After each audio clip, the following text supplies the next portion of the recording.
And if I want to save this selection, one of the ways I can do that is to make it a channel. So I'm on layers right now, but I'll go to channels and I'll create a new spot channel right here. And you'll see that that comes up. And I'm, of course, going to call him Bob, of course. Uh, and it's got this pinkish color. It's just what the color of the channel is. If I wanted to add some more, do a little bit more refinement here, I can do that. I want to keep the solidity down on this and say okay. And you'll see Mitch looks that color, but he's not that color. That's just a color that I put in there so that I could see what I was doing. When I'm working on adding or subtracting to the channel, if you go all the way over here and you look at the foreground and background colors, you'll see that the foreground is black and the background is white regardless of the color of Mitch right now. He's pink, but this is black and white. Black means you're adding to the channel, and white means you're subtracting from the channel. And you can toggle back and forth between those things, but it's just hitting the key, the X key, just X, not with any other keys, just X will toggle back and forth behind that. So if I go to get my brush tool here, again, I can make it, let's make it really big so you can just see what happens when I use the white or remove area on this. I'll just go in there and remove. I'm set on overlay on my brush, so let's go back and do this as normal and see what happens. You see, so the white removes from the channel. I'm going to do a Command Z there. If I toggle to the black and the white, you can see that the black adds to the channel. So if I wanted to go back in, I can do some additional kind of addition or subtraction to the just by brushing in some color. It's probably not that necessary. I think we did a pretty good job with what we had done. But one of the things that this does allow me to do is now that I've got that channel there, that means I can always go back and make it a selection, right? So that's really handy there. We'll go back and we're going to turn off that channel, just turn on the RGB channel and hide that channel. Go back to our layers and I'm going to zoom back a little bit. Let's see what happens now when we copy Mitch. We'll go up under Edit, Copy.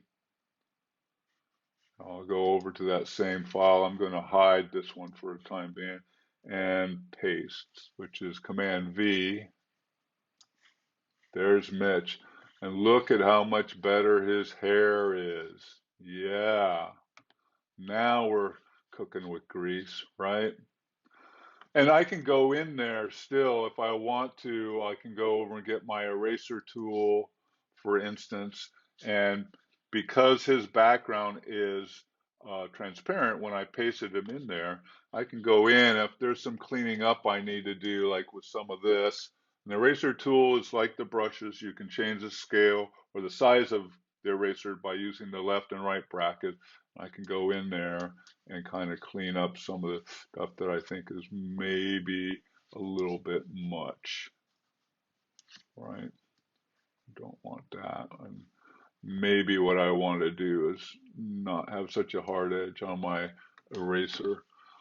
Let's go back and I'll show you what you can do with that. You can actually change the opacity of your eraser down a little bit so when you erase, it doesn't remove the whole thing right away either. Okay, so now, Mitch is working out better for me. I might still do a little bit of cleaning up in this area. I don't think that that's working very well. All right.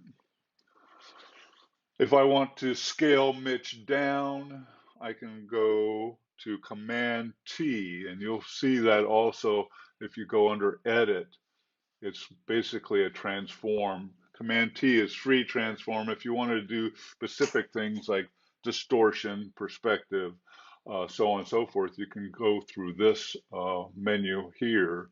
But I'm just going to do a Command T so that I can reduce the scale of Mitch.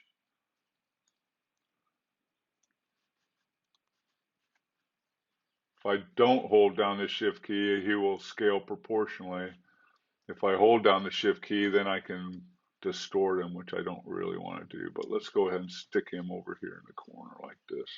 Once I get him where I want him, I can hit return, and voila, we're cooking with grease. You know, Mitch looked pretty good with that pink. Tell you what, why don't we go ahead and color him? We're still on that layer, so we can go to fill here, and we should pick the color first, but what we do is we've got the color here. Let's go ahead and get the pink color that we want first. There we go. Now we'll go to fill with the foreground color, and you can check different blending modes and see what they'll do, but I'm going to go with color here, and now I've got a pink dog. If that's way too much, I can go right back into edit and to go to fade fill and reduce maybe that if I just want to tinge him a little bit. I don't want him to be pink. I just want to tinge him a little bit. There we go. So I hope that helps you out. You know, it'll make it a little easier for you to select your images, getting them, even if they've got hair, you don't have to go in and select every little hair. Just use the select and tool, do your selection first, right? And once you've done the selection, then you can go into, like I'll do a selection here, you'll see that I can go to select and mask from that point. And once you do that, then you can go with the edge tool and kind of add some of those edges back that weren't selected initially.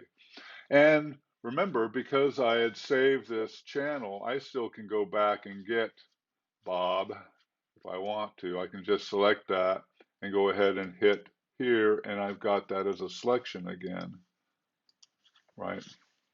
So that's one way I can go and save my channel, save my selection to use for other purposes. Okay, I hope that helps you all out, and that's it. If you have any questions, please feel free to